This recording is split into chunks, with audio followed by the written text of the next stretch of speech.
Je, umewahi kuota unakula chakula na ghafla ukaamka ukiwa umechoka kana kwamba umefanya kazi nzito usiku mzima? Je, umewahi kuamka ukiwa na hofu, huzuni au hisia zisizoeleweka baada ya kuota ndoto ya chakula? Watu wengi hudhani ni jambo la kawaida. Wengine husema ni matokeo ya mawazo ya mchana au njaa ya usiku. Lakini swali langu ni hili: kwa nini ndoto fulani zinakuacha ukiwa dhaifu na kwa nini nyingine zinakuacha ukiwa na amani? Na kwa nini Biblia mara nyingi hutumia chakula kama ishara ya agano, ushirika au utambulisho? Leo hatutazungumzia chakula cha mwili pekee. Tutachunguza siri ya meza, kwa sababu katika maandiko meza si mahali pa kula tu. Meza ni mahali pa maamuzi. Meza ni mahali pa agano. Meza ni mahali pa ushirika.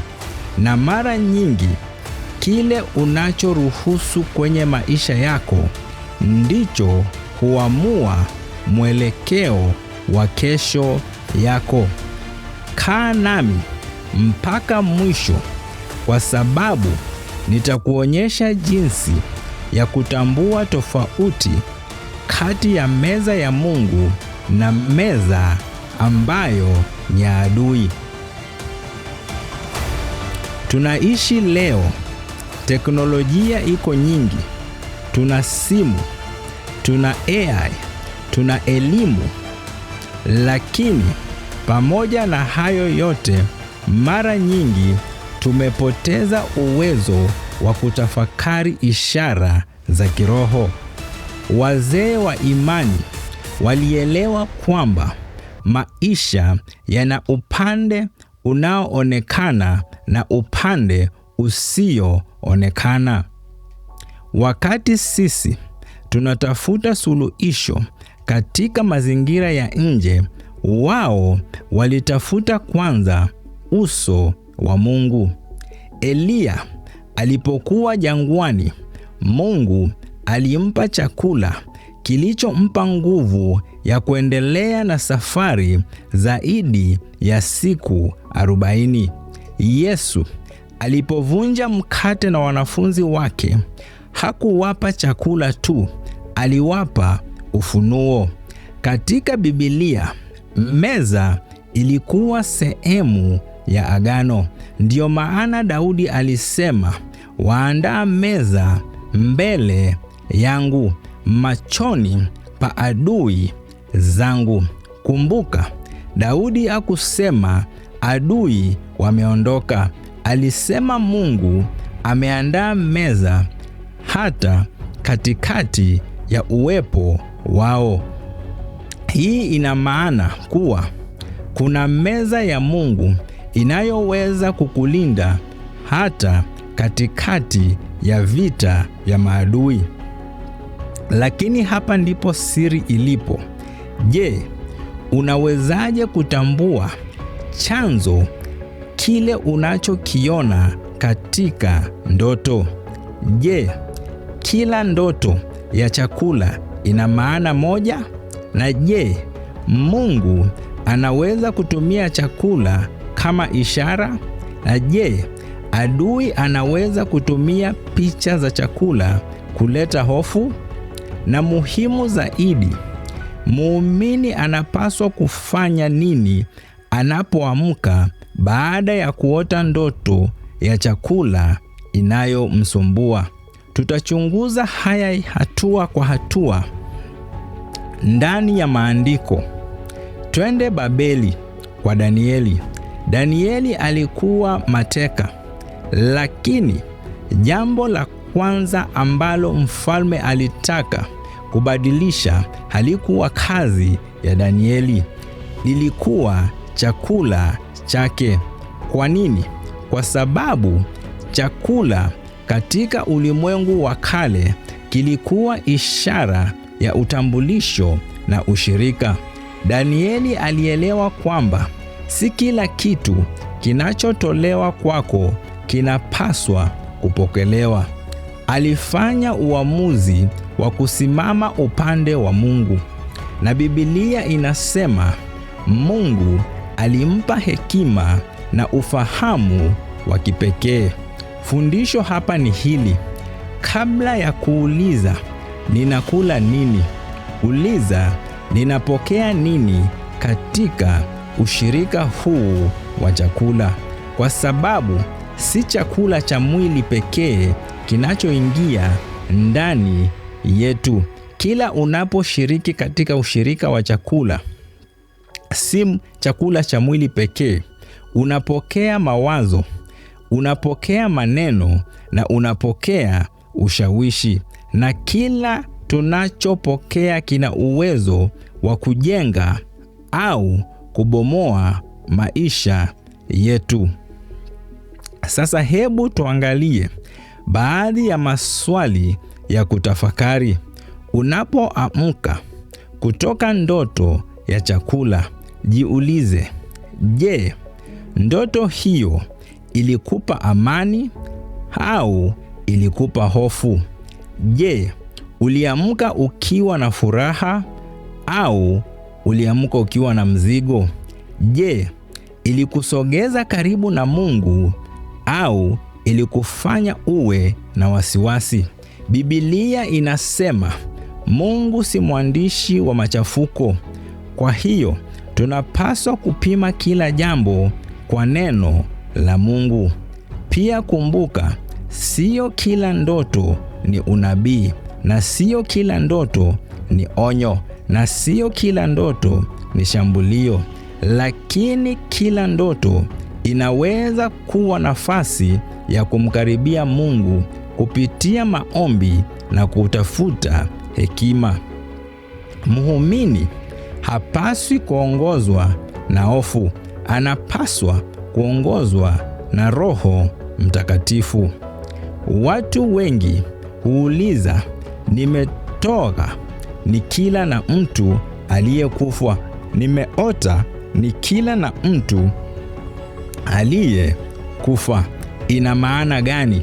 Biblia haitoi sheria moja kwa moja kwa kila ndoto, lakini ndoto kama hizo zinaweza kutufanya tutafakari kuhusu historia yetu, mizizi yetu na mifumo ambayo imekuwa ikijirudia katika familia zetu.